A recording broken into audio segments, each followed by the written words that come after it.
there, I'm Jules. Nice to see you. The word of the day today is antibiotic. Really helpful things if you have an infection. If you'd like to know why antibiotic is the word of the day, watch my next video and then read the description to find out. Hey babes, we're playing Astrologaster again for probably the last time. So we're just gonna go. That's right. So what just happened is Nicholas Mugg just died. And we didn't get his letter of recommendation, which is really upsetting. Mr. Foreman, you have been called before this assembly of the College of Physicians to answer the charge of practicing medicine without a medical license. What have you to say in your defense? Would you deny practicing medicine, sir? Why, no, I would not deny it. My practice is well known. Indeed, since I helped cure the plague of '92 with my strong water... Then you admit you have committed this most grievous offense. Ah, well, 'tis true I'm not technically licensed, but I fail to see how... You fail to see? Then permit me to enlighten you, sir. A medical license assures the residents of London that a physician has the necessary education and skill to treat them. By practicing without qualification, you have not only broken the law, you have endangered the lives of your patients. Indeed, we have received reports that a man by the name of Nicholas Mugg, a wig maker of Silver Street, has lately died under your care. Aye, well, that was most lamentable, but not my fault, sir. Mr. Mugg took a far greater dose of my strong water than I advised him to. He chose the dosage himself. In truth, one might say that the cause of death in this instance was, well, Nicholas Mugg practicing without a medical license. Silence, Mr. Foreman! Your impudent japery may well be suffered by your patients, but it will not be tolerated here. I do apologize, Mr. Smith. Besides the death of this patient, we have gathered ample evidence of your malpractice, Mr. Foreman. Indeed, we have had this illegal operation of yours under observation for quite some time.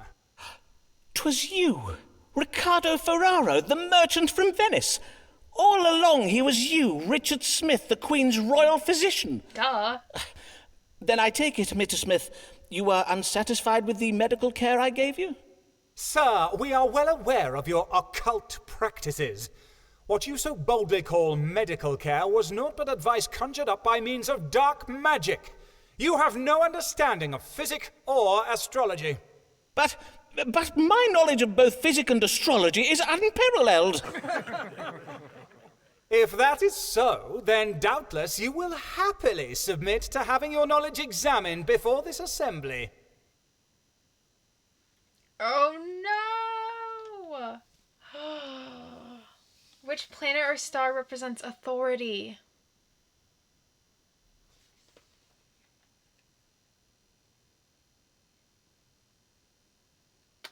Well, we're just gonna find out, aren't we? Which planet or star represents authority? I don't want to get this wrong.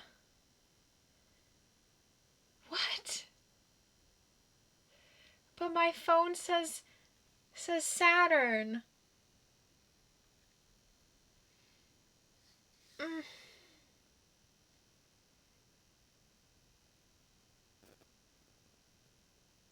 Oh.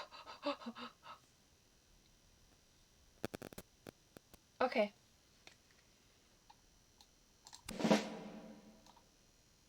Men are from Mars, women are from... Right? Phlegm is... Which zodiac rules over the privy parts? Scorpio? Silence! Simon Foreman, it is apparent your answers were given to you by demon spirits that you have been communing with under the table. Constable, shackle this man and take him from hence to jail. But, sir, this is most unjust. Pray afford me the chance to... unhand me, you rogue. Oh. Mail. Sir, I'm happy to inform you that I have secured your release from jail by way of my friendship with Mistress Maud Smith. wife of the president of the College of Physicians. We have contrived to have her husband believe that you enjoy the favor of John Whitgift, the Archbishop of Canterbury, and that the Archbishop plans to grant you a medical license. Is that true? Oh, we've contrived to have her husband believe. Darn. But whilst you will be freed this day, our ruse will not hold for long, for Maud says the college intends to write to the Archbishop to warn him that you are a charlatan and to urge him not to grant you a license. Your most assured friend and querent, Alice Blagg. Alice Blagg, she feels no shame, and forsooth is she to blame. If we were her, we'd do the same. Alice Blagg, she feels no shame. I feel no shame for being a cheater with my phone, with this game. That's all I Good need. day, Mistress Blagg. Before we start, I must thank you for having used your influence to help me resolve my recent difficulties. Say nothing of it. Those doctors and their College of Physicians. Naught but a band of piss-pot sniffing bullies, so they are. Besides, I needed you out of prison so that you might read the stars for me. I see. And what would you have me advise you on? What know you of Richard Bancroft, the Bishop of London? Not much, in truth. But I did attend the Easter service at St. Paul's. I found the bishop's sermon on the virtues of chastity and abstinence most compelling. Why, you know him well? Not very well as yet. I was seated beside him at an Episcopal dinner Saturday last. We discoursed a while. Bishop Bancroft is a most charming man. But there was a moment when we did both reach for the brandy decanter. Our eyes met and I felt something. 'Twas a spark between you and the bishop? You felt a certain frisson in the air? Nay, I felt a certain hand up my skirts, more like. His Grace put his hand up your skirts! Madam, may I say how— Save your congratulations, Foreman. The bishop's not in the bag yet. Hence why I am come to you. Now that I have piqued his interest, I would have the stars tell me how to secure it. Then you wish to pursue an amorous affair with Bishop Bancroft. But what of your husband, Dean Blagg? Oh, do not speak to me of my husband. Thomas Blagg is not fit to secure his wife's future. He is not fit for many of his marital duties, truth be told. But you did warn me of Blagg's financial ruin, and for that I am grateful. Forsooth, I am glad I was able to be of service to you, Mistress Blagg. Speaking of such, let us press on with this day's readings, if you please. Of course, let us consult the stars. How may Mistress Blagg secure the lasting affections of Richard Bancroft, the Bishop of London? How may I win the love of the Bishop of London? Alice should commit adultery with the bishop while he is away from home. Mars falling in Cancer. This suggests betrayal. House of Journeys. Alice should lie to the bishop by telling him she is with child. His child. Mercury falling in Pisces. This recommends lying. House of Unborn Children. If Alice changes her approach and exercises constraint, good angels will aid her in her plans. Saturn in retrograde. This advises constraint and a change of direction. House of Good Angels. Alice's chances of romantic success will be enhanced if she adopts a quiet, demure manner. The moon exalted in Taurus. This suggests being well-mannered. Venus domicile in Taurus. This represents quietness. House of Love and Romance. The responsible thing to do would be to tell Alice some hard truths and afford her some perspective. Her reaction to this, however, might be unpredictable. The sun exalted in Aries. This advises being truthful. Pluto. This represents perspective and transformation. Uranus. This represents unpredictable events. House of Responsibilities. Engaging in sin would go against Alice's Christian instincts. Neptune in retrograde. This suggests Alice is going against her instincts. House of Religion. Alice is being careless with her husband's legacy. Jupiter put in detriment by Gemini. This represents carelessness. I'm going to say this one even though she might freak the fuck out about it. Good luck to me. The stars advise you to conduct your wooing of the Bishop Bancroft with constraint and discipline. You must be strict. Allow him no intimacies. I see. Keep the bishop's hands off me till he begs for it. Until he be driven so mad with lust he would offer anything for a tumble. 'Tis one interpretation, certainly. 'Tis true that Lady Anne Boleyn found success with such a stratagem in her pursuit of the late King Henry Tudor. At least, up to a point. Aye, poor lady. Be there anything else? My chart does also advise you to adopt a manner that is quiet, gentle, and demure. Verily, I will not lie, this is beginning to sound like a cod's load of work. Mayhap I play dumb with the bishop and merely nod and smile at everything he says. It is the stratagem used by Jane Seymour, I believe. And unlike Anne Boleyn, she bagged her king without losing her head, did she not? I don't know who that is, but sure. Querent, Alice Blagg, seen April 8th, 1598 at 8. The querent did wish to know how she might secure the lasting affections of Richard Bancroft, the Bishop of London. I did advise the querent to exercise constraint and adopt a gentle manner in the company of the bishop. Methinks the querent was a little pleased with me for the reading I gave this day. Coitus post consultatio. Alice, my goodness. Okay, so we have 4 more with Alice. Yes, your grace. Nay, your grace. Pray remove your hand, your grace. Needs must, but bugger this for a lark. What does that mean? Okay. Lancelot more, lovely his passion, lacking in mind, fulsome in fashion, the unwise tryst, cause him much hurt, he yet persists in chasing the skirt. Beautiful. Good day, sir, and well met. Oh, pray tell, did you secure the hand of the golden-haired maiden? Yeah, verily I did. My religious conversion to Puritanism did work wondrous well to win her favour. Ah, then my advice was sound.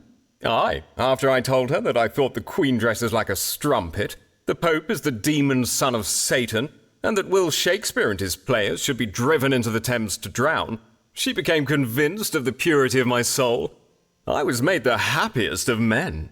Then I must congratulate you on your forthcoming nuptials. Will you be having a summer wedding, or...? Congratulate me? Do not congratulate me, Foreman, for I am the unhappiest of men. It was but a day after our engagement was announced that my love became afflicted with the smallpox. Naturally, I was all a terror. Would she perish? So wretched was I with fear, I almost died of fright. Aye, naturally. Smallpox is a most terrible disease. I intend to write a small treatise on the subject. But then, alas!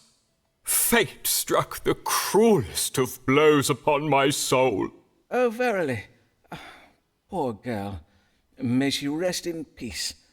Or re-squeeze in pace, as we Latin scholars say. What? Nay, death would have been a mercy. For once cured, the maid arose from her sickbed bearing hideous scars. Her once fair cheeks, thus so cratered, to make the very moon wane with envy. I see. And now you wish to extract yourself from your engagement, I presume. Naturally. But her brother and father are fearsome men with a taste for rough sport, and her mother's tongue is as sharp as a barber's blade. I worry that my breach of promise may be taken ill. Then let me see if I may fathom the family's reaction from the stars.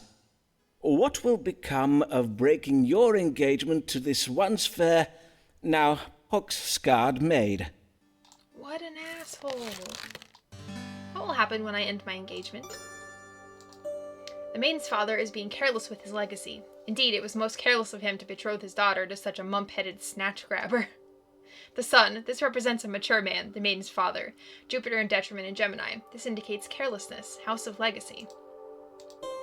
The maiden will bear the dissolution of her engagement with quiet grace. Venus domicile in Taurus. This represents a pleasant romantic partner, house of marriage. Moore has cause for hope regarding the young lady's forgiveness. The moon. This represents a woman, the maiden, house of hope. It would be intelligent to seek resolution in a foreign country. Mercury. This represents intelligence, house of foreign countries. God's punishment is on the way, with Neptune and Mars bringing confusion and war. Mars, this represents war. Neptune, this suggests confusion, house of God's punishment. Moore's breach of promise may result in a sudden change of fortune. His death. Uranus, this represents a sudden change in fortune. Pluto, this represents death, house of responsibilities. I don't want to tell him he's gonna die.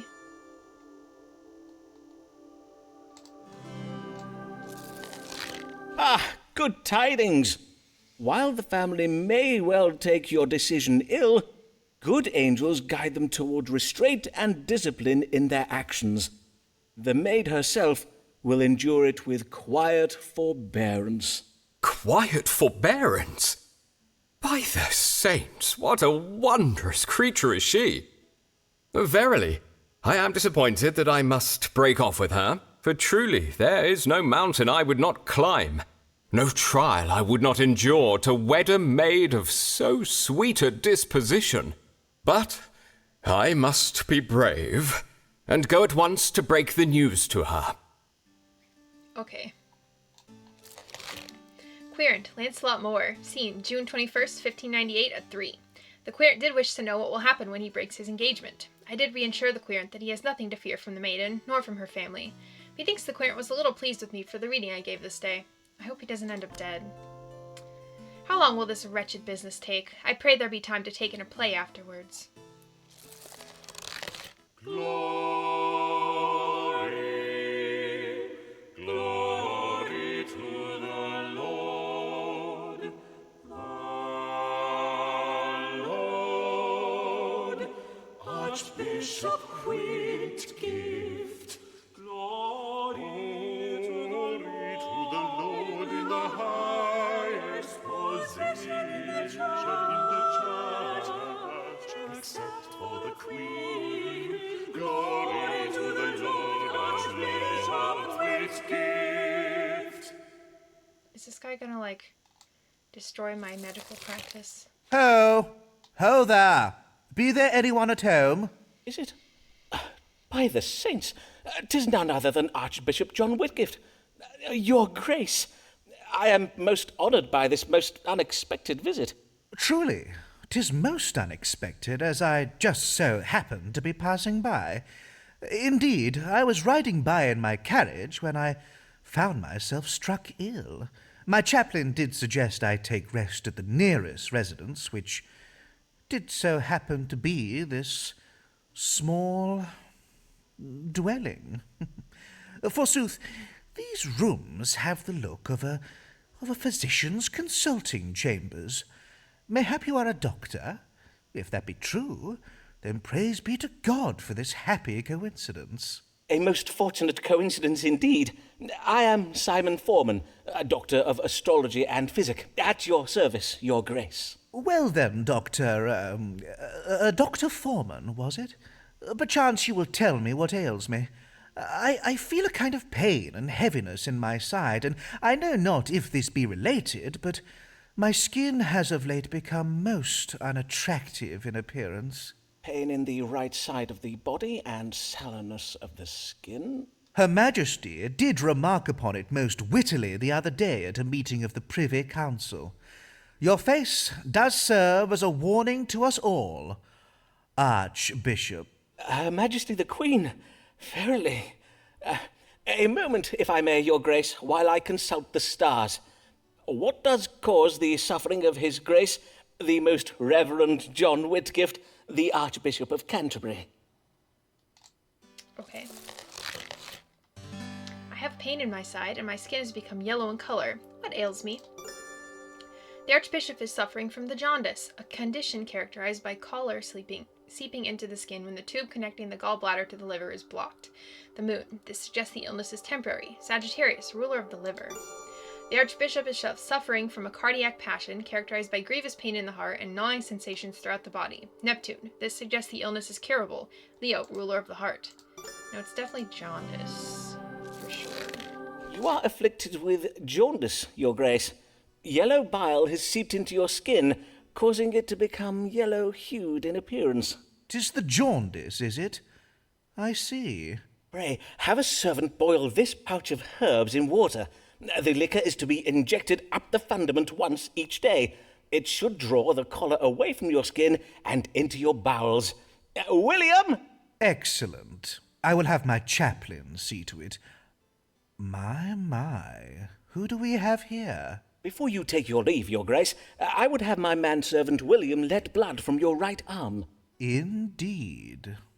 Very well, then. Before you depart, Your Grace, perchance I might trouble you with a request of my own? Good day, sir. My chaplain will settle payment with you anon. Dang. Okay, is he like crushing on his manservant? Querent, John Whitgift. Seen July 15th, 1598, at 12. The querent did present with symptoms of pain in his right side and yellow-colored skin. I did advise the querent that he was suffering from jaundice. For treatment, I prescribed bloodletting and an enema. Methinks the querent is most pleased with me for the reading I gave today. Okay. William Buck, I think he said his manservant's name was. I wonder how much Foreman pays him.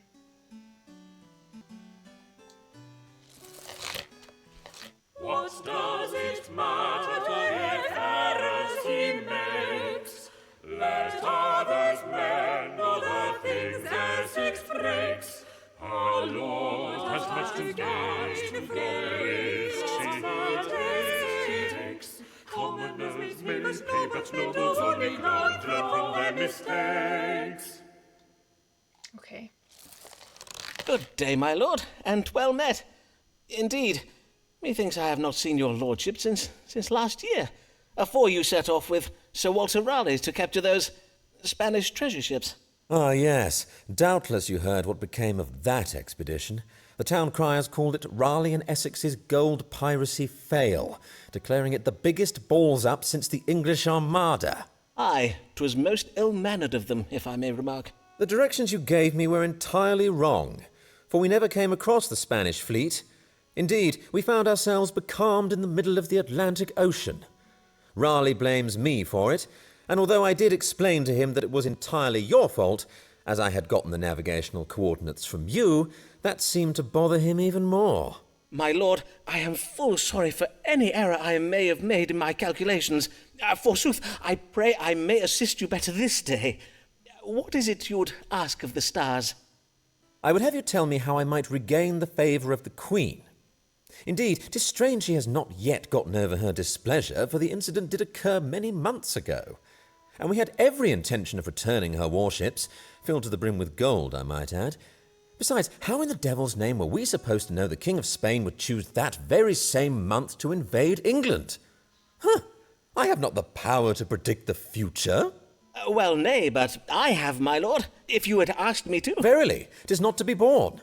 Only last week, at a meeting of the Privy Council, during a minor disagreement regarding the Catholic rebellion in Ireland, she called me an impudent lord-splainer, whereupon she rose from her chair and molly-whopped me in the face. I half drew my sword upon her. You mean the Queen? Aye, indeed. Her behaviour was most shocking.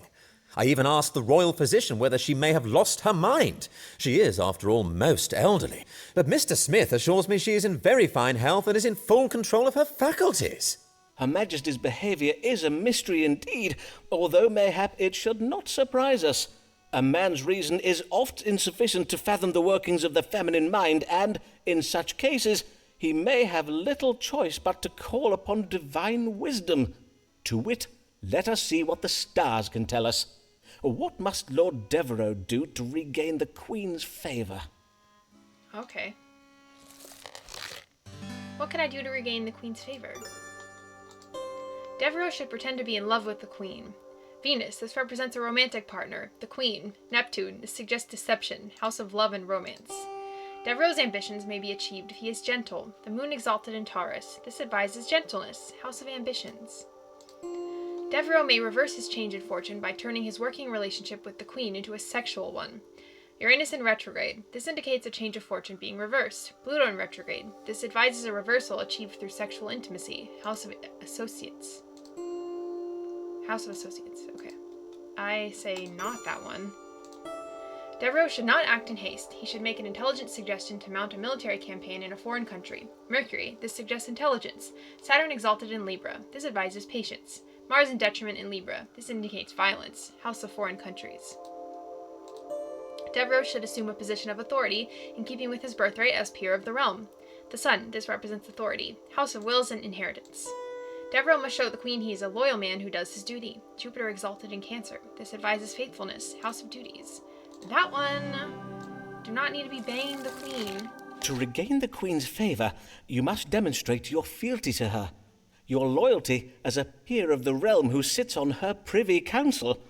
To this end, the stars suggest you offer to lead a military campaign to put down this Catholic rebellion in Ireland. Your lordship is, after all, a great military leader. What better man for such a task than the hero of Cadiz? Verily, 'tis no ill idea. 'Tis no ill idea at all. Yes, indeed, I shall offer to put down the Irish for her. Forsooth, how difficult could such a mission be? I shall quickly defeat those fen-sucking muck-savages and be back home by Christmas. Huzzah! Huzzah! Godspeed, my lord. Huzzah! Querent, Robert Devereux, seen September 18th, 1598 at 5. The querent did wish to know what he could do to regain the Queen's favor. I did advise the querent to offer to lead a military campaign to put down the Irish rebellion. Methinks the querent was a little pleased with me for the reading I gave this day. So close! The Irish are idiot drunkards, thus easy to vanquish. We English would not make jest about the Irish if this were not so. Though our hero Simon Foreman's not a Catholic, he disapproves of Mary for her views, they make him sick. But pray he does not tell her, lest she punch him in the punch him in the Good day, Mistress Payne. How may I help you this day? Blessed day, Dr. Foreman. I am just come from taking my niece to visit Rochester Cathedral. Thomas Blogg is the cathedral's dean, I believe. Know you of Dean Blogg? Aye, I know something of him. Verily, that man is a model to us all. Under his stewardship, the cathedral's decadent furnishings have been stripped away. He has even replaced the silver candlesticks with pewter. Such pious modesty in the sight of God. Has he indeed? How very interesting. And, godly, yes. But what is it that brings you this day? Before I begin upon my business, Dr. Foreman, I must insist you acknowledge your failings. You were most wrong to frighten me with these notions of England being invaded by the Spanish. Ah, yes, that. Though, to be fair, I do not think anybody could have predicted the storm that sunk the Spanish ships. It was most unexpected. And we must give thanks to God for the divine vengeance he wrought upon the heretics. I did hear that by morning our beaches were verily littered with the corpses of Spanish sailors. Praise be to the Lord, his glory to behold. Yes, praise be. But all the same, you seem anxious this day, Mistress Payne. What is troubling you? Indeed, I am troubled, Dr. Foreman. I fear for the Queen's health. Everyone is saying that as she is exceeding old, she is soon to die. Ah, yes, I quite understand your feelings, madam.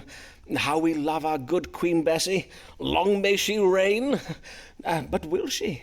That is the question, is it not? For she cannot live forever, and when at last she does expire, we shall be stricken with such lamentation and grief. Mayhap you, but not I. Elizabeth Tudor is naught but a sceptred whore, but still a whore who presides over the Church of England and keeps Rome at bay. And without an heir, who knows what manner of foreigner may succeed her when she dies? For all we know, he may flood the land with foul popery. Foul popery? I take it you do not care for dried floral arrangements. But, madam, surely fresh flowers are more customary at royal funerals. Did you not heed me, Mr. Foreman? I wish to know whether the English throne is safe from a Catholic successor. Ah, yes, of course. Then let us consult the stars. Is our Queen's long reign in danger of ending soon? And if so, do we risk a Catholic succeeding her to the throne? Oh my god. Is a Catholic soon to succeed to the English throne? The Queen is in love. The moon. This represents a woman, Queen Elizabeth, house of love and romance. An unexpected pregnancy will bring new life to the Tudor royal line. Uranus in retrograde, a reversal brought on by an unexpected event. Pluto in retrograde, this represents death in reverse, life, house of pregnancy. Isn't she like a really old lady? The Queen's legacy is safe. Even if she dies, her successor will remain head of the Church of England and loyal to the Anglican faith. Jupiter exalted in Cancer, this suggests faithfulness, house of legacy. Bonds between nations will be creatively disrupted with violence, and austerity will be imposed as a result. Mercury, this shows creativity. Saturn exalted in Libra, this represents austerity. Mars in detriment in Libra, this suggests violence, house of relationships. Cooperation offered by a foreign country is not what it seems. This doubtless represents England's ally, King James of Scotland. Venus, this represents cooperation. Neptune, this indicates deception, house of foreign countries. I'm gonna go with this one, because it's easy. The Queen's prognosis is good, madam. God will ensure she remains in health for some years yet. And when at last Her Majesty does expire, whomever succeeds her will happily take his place at the head of the Church of England. I may assure you that England will not revert its allegiance to the Church of Rome. Ah, praised be! To know that England shall remain safe from Satan's earthly servants is well indeed. Fare you well, and may God give you a blessed day, Dr. Foreman. Okay. Querent, Mary Payne, seen September 20th, 1598 at 12. The querent did wish to know whether England is soon to be ruled over by a Catholic king or queen. I did reassure the querent that the queen remains in fine health, and that her successor will not revert England to Catholicism. Methinks the querent was a little pleased with me for the reading I gave this day. The weather is lovely this day. Mayhap I take my niece to the new cockpit in Vahal. She does so love to see the cocks. Same girl. Anyway. Lancelot more noble, more blood, much of it lately spilled in the mud. Had some different choices been made, might Lancelot have been spared from the blade. Oh no, did he get beat up by that girl's family? Shoot. Good day, Mr. Moore. How fare you this fine Tuesday? Oh, on my word, you do not look well. Your face is very pale, and I detect a foul odour. 'Tis true I fare not well, but there is no reason to be rude about it, Foreman. Sir, I was merely expressing my concern. You appear stricken with fever, and, methinks, an infected wound. I shall undo my breeches for you. There, do you see? My, I do see. 'Tis a knife wound by the look of it. A barber surgeon did stitch it up, but now it does ooze this noisome green stuff all over my fine linens. So I came to you. And you were very right to do so. I was, because I think it only fair that you fix it. After all, this is all your fault, Foreman. My fault? Sir, I do not follow. You told me I had nothing to fear from that wretched maiden's family when I broke off my engagement, but you were wrong. Then I am most sorry for it. I gather the family did not take the news philosophically. Verily, they did not. The maid herself wept, as is to be expected, but the father took it most violently. He called me an oath-breaking chudlord, whereupon he laid hands upon me and threw me out onto the street. Indeed. But 'twas not the end of it. For some weeks later, I was set upon by the maid's brother and his band of knaves. They left me for dead behind an alehouse. If I had not been discovered by the night watch, I might have died. Sorry business indeed. I will have my manservant William clean your wound and apply a balm to it. But pray tell me more of your fever. How oft does it come? Well, I did not have this fever yesterday, and I was well enough to go to church on Sunday. Oh, and to the theatre the day before. But Friday last, I was stricken abed with it. Fever this day and Friday last. Now mayhap we consult the stars. What kind of fever has Lancelot Moore? What kind of fever do I suffer from? Moore is troubled with the quotidian fever. It is caused by putrefied phlegm and occurs every day. Venus falling in Virgo. This suggests a mild imbalance of phlegm in the body. Virgo, ruler of the spleen. Moore suffers from the quartan fever. It is caused by putrefied bile and occurs every 4th day. The sun falling in Libra. This suggests the illness is chronic but intermittent. Saturn exalted in Libra. This suggests a severe imbalance of black bile, melancholy in the body. Libra, ruler of the kidneys. Moore has the tertian fever. It is caused by putrefied choler and occurs every 3rd day. Mercury. This suggests addiction.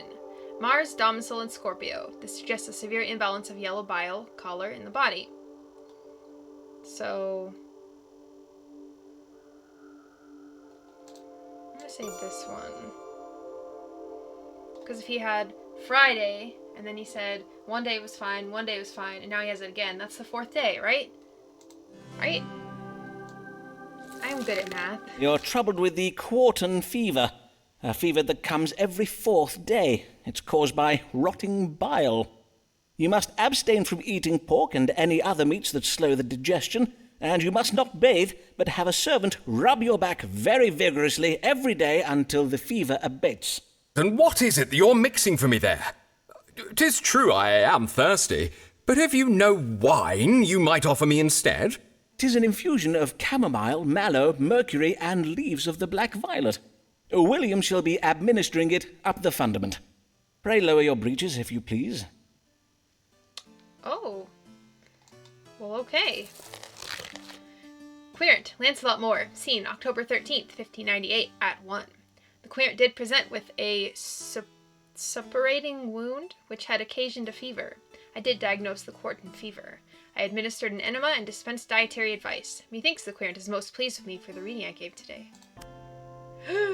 Oh my god, I'm so close. It is well I wore dark colors today, for methinks I do begin to leak a little. Ew! Okay, we'll do one more. Rejoice, rejoice in the Lamb. The Lamb, served by his bishop, to his guests for dinner at his palace in London. Rejoice, rejoice in the Lamb, and beef and fruit and swan pie. Swan pie? No, thank you. Good day, and well met, Lord Archbishop. What a pleasure it is to welcome your grace once more to my humble consulting chambers. Do you ail of something, sir? Nay, I am in good health. I am come for information. That is, I am come for an astrological reading concerning one of my deans, Thomas Blagg, the Dean of Rochester Cathedral. I hear you are acquainted with him, are you not? Yes, so please your grace. I am honoured to say that Dean Blagg is one of my querents. I see. What a remarkable coincidence. Then you may know that Dean Blagg has been petitioning me to promote him to the rank of bishop, specifically to grant him the vacant seat of the bishopric of Salisbury. I wonder if you, that is, if the stars and planets and so forth, might tell me if there be any reason why Thomas Blagg might not be a fitting candidate for such a position of responsibility. I see. Then let us see what the stars can tell us. Should Thomas Blagg, Dean of Rochester, be made the Bishop of Salisbury? Salisbury? That's... okay. Should I grant Thomas Blagg the Bishop of Salisbury? The querent John Whitgift is not an honourable man. Jupiter exalted and in retrograde. This represents dishonour, house of the querent. Blagg is a frugal manager of church funds. Saturn exalted in Libra. This indicates frugality, house of business. John Whitgift would be wise to cooperate with his employee, Dean Blagg. Venus, this suggests cooperation, house of employees. Financial deceit is being committed against the church, Neptune in retrograde. This suggests deceit, causing a reversal, house of finances. Dean Blagg has creatively and successfully stolen from the church. The Sun, this represents a mature man, Dean Blagg. Mars exalted in Capricorn, this represents victory. Mercury, this indicates creativity. House of lost and stolen goods. Dean Blogg is on an emotional journey. The moon, this represents emotions, house of journeys. Dean Blogg is questioning his religious principles. Blogg's heresy would be a shocking blow for the Archbishop. Uranus in retrograde, a surprising reversal. Pluto in retrograde, a reversal in perspective, house of religion. I'm gonna be honest.